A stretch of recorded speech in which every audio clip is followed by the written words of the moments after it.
হরে কৃষ্ণ। বন্ধুরা, একবার চোখ বন্ধ করে মনে করুন তো সেই প্রথম দিনগুলোর কথা, যখন একে অপরের সঙ্গে কথা বলার জন্য মনটা অস্থির হয়ে উঠত। একটা ছোট্ট মেসেজের অপেক্ষায় ঘন্টার পর ঘন্টা কেটে যেত। ফোনটা একবার বেজে উঠলেই মনে হতো হয়তো সেই মানুষটাই। একটা হাসি, একটা অভিমান কিংবা 2 মিনিটের কথোপকথনেই যেন পুরো দিনটা আনন্দে ভরে যেত। তখন মনে হতো এই মানুষটিকে ছাড়া জীবন যেন অসম্পূর্ণ, যেন তার হাত ছাড়া আর কোনো পথই নেই। কিন্তু সময় বড়ই অদ্ভুত।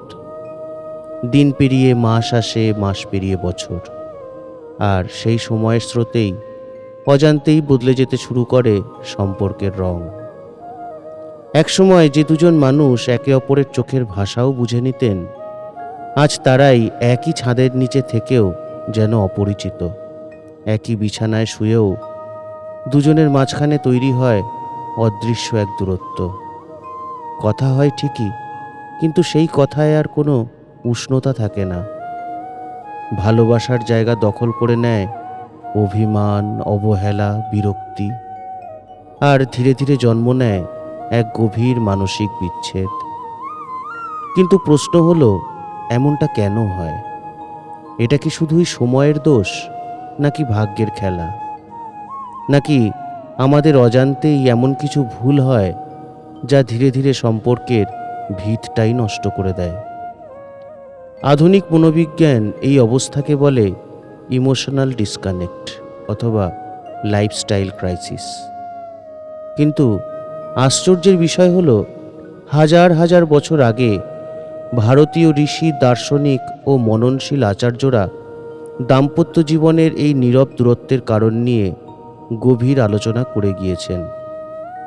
আজকের এই বিশেষ পর্বে আমরা সেই প্রাচীন জ্ঞানের পথ ধরেই খুঁজে দেখব কেন স্বামী স্ত্রীর মধ্যে ভালোবাসা ধীরে ধীরে ম্লান হয়ে আসে, আর কিভাবে সেই সম্পর্ক আবার নতুন করে প্রাণ ফিরে পেতে পারে। বৃহদারণ্যক উপনিষদ, চাণক্যনীতি, বাৎসায়নের কামশাস্ত্র, আয়ুর্বেদের ত্রিদোষতত্ত্ব সহ ভারতীয় পুরাণের চিরন্তন কাহিনীর আলোকে আমরা জানার চেষ্টা করব এমন কিছু সত্য যা হয়তো আপনার জীবনকে নতুনভাবে ভাবতে শেখাবে। তাই ভিডিওটি শেষ পর্যন্ত অবশ্যই দেখুন, কারণ এটি শুধু একটি ভিডিও নয়, হয়তো আপনার দাম্পত্য জীবনকে নতুন করে চিনে নেওয়ার একটি আয়না। ভারতীয় দর্শনের সর্বোচ্চ চূড়া হল উপনিষদ। বৃহদারণ্যক উপনিষদে মহর্ষি যাজ্ঞবল্ক্য তার স্ত্রী মৈত্রেয়ীকে একটি পরম সত্য বলেছিলেন। তিনি বলেছিলেন, হে মৈত্রেয়ী, কোনো স্ত্রী তার স্বামীর সুখের জন্য স্বামীকে ভালোবাসে না, বরং নিজের ভেতরের আত্মার আনন্দের জন্য স্বামীকে ভালোবাসে। ঠিক একইভাবে স্বামীও স্ত্রীর আনন্দের জন্য স্ত্রীকে ভালোবাসে না, নিজের ভেতরের আনন্দের জন্যই সে ভালোবাসে। উপনিষদ আমাদের সম্পর্কের স্বার্থপরতা এবং অহংকারের মূল ভিত্তিটি বুঝিয়ে দেয়। শুরুতে যখন দুটি মানুষ প্রেমে পড়ে, তখন তাদের অহংকার শান্ত থাকে। তারা একে অপরকে নিজের অংশ মনে করে। কিন্তু সময়ের সাথে সাথে যখন মানুষের মধ্যে আমিত্ব ভাব বা অহংকার তীব্র হয়ে ওঠে, তখন সে সঙ্গীকে নিজের আনন্দের একটি মাধ্যম বা বস্তু মনে করতে শুরু করে। যখনই স্বামী বা স্ত্রী একে অপরকে ব্যক্তি হিসেবে সম্মান না দিয়ে নিজের ইচ্ছা পূরণের যন্ত্র মনে করে, তখনই উপনিষদ মতে আত্মার সংযোগ বিচ্ছিন্ন হয়ে যায়। সম্পর্ক তখন কেবল একটি সামাজিক চুক্তি হয়ে দাঁড়ায়, যার ফলে মানসিক বিচ্ছেদ অনিবার্য। রাজনীতি ও কূটনীতির গুরু আচার্য চাণক্য তাঁর চাণক্যনীতি গ্রন্থে দাম্পত্য জীবনের অত্যন্ত বাস্তবসম্মত এবং কঠোর কিছু কারণ উল্লেখ করেছেন, যা স্বামী স্ত্রীর মধ্যে দূরত্ব তৈরি করে। চাণক্য মূলত 3টি বিষয়কে সম্পর্কের বিষ বলেছেন। কটুবাক্য বলা থেকে বিরত থাকা। চাণক্য বলেছেন, তরোয়ালের ক্ষত শুকিয়ে যায়, কিন্তু কথার আঘাত কোনোদিন শুকায় না। দাম্পত্য জীবনে যখন অধিকারের জোরে একজন অন্যজনকে কটু কথা বলে, জনসমক্ষে অপমান করে, তখন সেই সম্পর্কের মধুরতা চিরতরে হারিয়ে যায়। অবহেলা তখন ক্ষোভে রূপ নেয়। আর্থিক বিষয়গুলো সম্বন্ধে স্বচ্ছতা রাখা এবং গোপনীয়তা না রাখা। চাণক্যের মতে স্বামী ও স্ত্রীর মধ্যে আর্থিক স্বচ্ছতা থাকা অত্যন্ত জরুরি। যদি কোনো পক্ষ নিজেদের আসল অবস্থা লুকিয়ে রাখে বা অতিরিক্ত অর্থলোভ দেখায়, তবে বিশ্বাসের ভিত নড়ে যায়। অবিশ্বাস যেখানে প্রবেশ করে, ভালোবাসা সেখানে থাকে না। সঙ্গীর থেকে অমূলক প্রত্যাশা এবং সঙ্গীকে অপমান করা থেকে বিরত থাকা। চাণক্যনীতি বলে, কেবল অন্ধ সেবা নয়, পারস্পরিক শ্রদ্ধাটাই আসল। স্বামী যদি স্ত্রীকে কেবল গৃহদাসী মনে করে, আর স্ত্রী যদি স্বামীকে কেবল অর্থ উপার্জনের যন্ত্র মনে করে, তবে সেই সংসারে লক্ষ্মী দেবী থাকেন না, সেখানে বিরাজ করেন অলক্ষ্মী।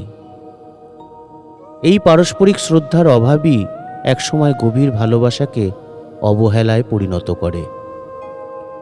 অনেকেই মনে করেন মহর্ষি বাৎসায়নের কামশাস্ত্র বা কামসূত্র কেবল শারীরিক মিলনের একটি বই, কিন্তু আসলে দাম্পত্য মনস্তত্ত্ব এবং সম্পর্কের নান্দনিকতার এক কালজয়ী দলিল হল এটি। শারীরিক আকর্ষণ সম্পর্কের একটি দরজা মাত্র, কিন্তু সেই দরজা পার হয়ে ঘরে ঢোকার জন্য প্রয়োজন মানসিক ও শৈল্পিক সংযোগ। কামশাস্ত্রে দূরত্ব তৈরি হওয়ার প্রধান কারণ হিসেবে বলা হয়েছে রসভঙ্গ বা একঘেয়েমি, যেমন 64 কলার অভাব। বাৎসায়ন 64টি কলা বা শিল্পের কথা বলেছেন, যার মধ্যে রয়েছে একসাথে গান গাওয়া, সাহিত্য চর্চা করা, ঘর সাজানো, এমনকি একে অপরের সাথে বুদ্ধিভিত্তিক খেলাধুলা করা। আধুনিক যুগে স্বামী স্ত্রীর মধ্যে দূরত্বের সবচেয়ে বড় কারণ হল তাদের মধ্যে কোয়ালিটি টাইম বা একসাথে সৃজনশীল কিছু করার অভাব।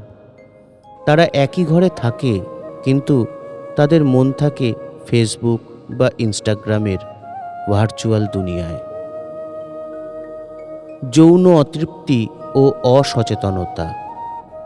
কামশাস্ত্র মতে যদি কোনো সম্পর্কে শারীরিক এবং মানসিক মিলন এক লহমায় না ঘটে, তবে এক ধরনের সুপ্ত অসন্তোষ বা ফ্রাস্ট্রেশন তৈরি হয়। স্বামী বা স্ত্রী যখন সঙ্গীর শরীরের ও মনের ভাষার অমিল বুঝতে পারে না বা বুঝতে চেষ্টাও করে না, তখন তাদের মধ্যে এক অদৃশ্য দেয়াল উঠে যায়। এই দেয়ালই পরে নীরব বিচ্ছেদের রূপ নেয়। আপনি হয়তো ভাবছেন স্বামী স্ত্রীর সম্পর্কের দূরত্বের সাথে চিকিৎসা বিজ্ঞান বা আয়ুর্বেদের কি সম্পর্ক? সম্পর্ক কিন্তু গভীর। আয়ুর্বেদ বলে, আমাদের শরীর ও মন আলাদা কিছু নয়। আমাদের শরীরে থাকা 3টি দোষ, বাত, পিত্ত এবং কফ, আমাদের আচরণ নিয়ন্ত্রণ করে। পিত্তদোষের ফলে কি হয় জানেন? যদি কোনো স্বামী বা স্ত্রীর শরীরে পিত্তদোষ বেড়ে যায়, যা সাধারণত অতিরিক্ত ঝাল মশলাযুক্ত খাবার, অনিয়মিত ঘুম এবং মানসিক চাপের কারণে হয়, তবে তার প্রচণ্ড রাগ ও অধৈর্যতা দেখা দেয়। সে ছোট ছোট বিষয়ে সঙ্গীর উপর চিৎকার করতে থাকে। বাত দোষের ভারসাম্যহীনতা। বাত দোষ বাড়লে মানুষের মনে অস্থিরতা, সন্দেহ এবং অনিরাপত্তা তৈরি হয়। সে সঙ্গীকে নিয়ে অতিরিক্ত পজেসিভ হয়ে পড়ে, যা সম্পর্কের দম বন্ধ করে দেয়। আহার ও গুণের প্রভাব। আয়ুর্বেদ মতে আমরা যা খাই আমাদের মন তেমনই তৈরি হয়। যে দম্পতি অতিরিক্ত তামসিক অর্থাৎ বাসি, অতিরিক্ত তৈলযুক্ত খাবার ইত্যাদি বা রাজসিক খাবার খান, তাদের মন অলস ও কামুকতায় ভরে থাকে। সম্পর্কে তখন কোনো সাত্ত্বিক বা পবিত্র ভাব থাকে না। এই শারীরিক ও মানসিক ক্লান্তি একসময় পারস্পরিক অবহেলার জন্ম দেয়। আমাদের পুরাণ এবং মহাকাব্যগুলো কেবল দেবদেবীর গল্প নয়, এগুলো আমাদের জীবনের নিখুঁত গাইড। পুরাণে শিব ও পার্বতীর সম্পর্ককে বলা হয়েছে আদর্শ দাম্পত্য। কিন্তু কেন? কারণ তারা একে অপরের অর্ধনারীশ্বর রূপকে স্বীকার করেছিলেন। শিবপুরাণে একটি কাহিনী আছে। যখন দক্ষ প্রজাপতি যজ্ঞের আয়োজন করেছিলেন এবং শিবকে আমন্ত্রণ জানাননি, তখন সতী শিবের নিষেধ সত্ত্বেও সেখানে যেতে চেয়েছিলেন। শিব তাকে বুঝিয়েছিলেন, কিন্তু সতীর মনে হয়েছিল শিব হয়তো তাঁর ইচ্ছাকে গুরুত্ব দিচ্ছেন না। এই যে যোগাযোগের অভাব এবং নিজের জেদ বজায় রাখা, এটাই সতীর আত্মাহুতির কারণ হয়েছিল। পুরাণ আমাদের শেখায় সঙ্গীর পরামর্শকে অবহেলা করলে দাম্পত্যে বিপর্যয় আসে। রাম সীতার পারস্পরিক ত্যাগ। রামায়ণে রাম ও সীতার মধ্যে কোনোদিন কোনো মানসিক দূরত্ব ছিল না, কারণ তাদের সম্পর্কের মূল ভিত্তি ছিল ত্যাগ ও শ্রদ্ধা। আজ আধুনিক দাম্পত্যে যার সবথেকে বেশি অভাব, তা হলো ত্যাগের মানসিকতা। প্রত্যেকে শুধু পেতে চায়, কেউ দিতে চায় না। যেখানে শুধু নেয়ার প্রতিযোগিতা থাকে, সেখানে ভালোবাসার মৃত্যু তো ঘটবেই। আমরা এতক্ষণ দূরত্বের কারণগুলো জানলাম, কিন্তু সনাতন শাস্ত্র কেবল সমস্যার কথা বলে না, সমাধানের পথও দেখায়। তাই যদি আপনার সম্পর্কেও এমন দূরত্ব তৈরি হয়ে থাকে, তবে আজ থেকেই এই 4টি শাস্ত্রীয় উপায় অবলম্বন করুন। যোগাযোগ সঠিক রাখুন। উপনিষদ বলে মৌনতা সবসময় সমাধান নয়। প্রতিদিন অন্তত 15 মিনিট সমস্ত ফোন, টিভি ইত্যাদি দূরে সরিয়ে নিজেদের মনের কথা বলুন।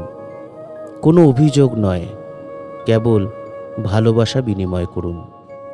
বাদশায়নের মতে সপ্তাহে অন্তত একদিন একসাথে কোনো নতুন কাজ করুন। একে অপরকে উপহার দিন, প্রশংসা করুন। মনে রাখবেন, প্রশংসা হলো সম্পর্কের সঞ্জীবনী সুধা। ঘরে সাত্ত্বিক খাবার ও সুগন্ধির ব্যবহার বাড়ান। সূর্যাস্তের সময় ঘরে কর্পূর ও ধূপ জেলে ওম ধ্বনি বাজান। এটি ঘরের নেতিবাচক এনার্জি দূর করে মেজাজ শান্ত রাখবে। ছোটোখাটো ভুলগুলোকে ক্ষমা করতে শিখুন। চাণক্য বলছেন, নিখুঁত মানুষ খুঁজতে গেলে আপনি সারা জীবন একাকীই রয়ে যাবেন। সঙ্গীর খামতিগুলোকে মেনে নিয়ে তাকে ভালোবাসাই হলো আসল ধর্ম। পরিশেষে স্বামী স্ত্রীর সম্পর্ক কোনো লটারি নয় যে এমনি এমনি জিতে যাবেন। এটি একটি গাছের মতো, যাকে রোজ যত্ন করতে হয়, জল দিতে হয়। যদি আপনি আপনার জীবনসঙ্গীর মধ্যে ঈশ্বরের রূপ দেখতে পান, যদি আপনার অহংকার গলে গিয়ে সেখানে শ্রদ্ধার জন্ম হয়, তবে পৃথিবীর কোনো শক্তি আপনাদের মধ্যে দূরত্ব তৈরি করতে পারবে না। আজকের এই দীর্ঘ এবং শাস্ত্রীয় আলোচনাটি আপনার দাম্পত্য জীবন সম্পর্কে ভাবনার মোড় ঘুরিয়ে দিল কি? আপনার সংসারেও কি এমন কোনো দূরত্বের দেয়াল তৈরি হয়েছিল যা আপনি ভেঙে ফেলেছেন? কমেন্টে আপনার মূল্যবান গল্পটি আমাদের জানান। ভিডিওটি ভালো লাগলে লাইক দিন এবং আপনার জীবনসঙ্গীর সাথে শেয়ার করুন। হয়তো এই একটি ভিডিও আপনাদের সম্পর্কের বরফ গলাতে সাহায্য করবে। সাবস্ক্রাইব করে আমাদের এই জ্ঞানের যাত্রার অংশ হন। ভালো থাকুন, সুস্থ থাকুন, একে অপরকে ভালোবাসুন। জয় শ্রীকৃষ্ণ।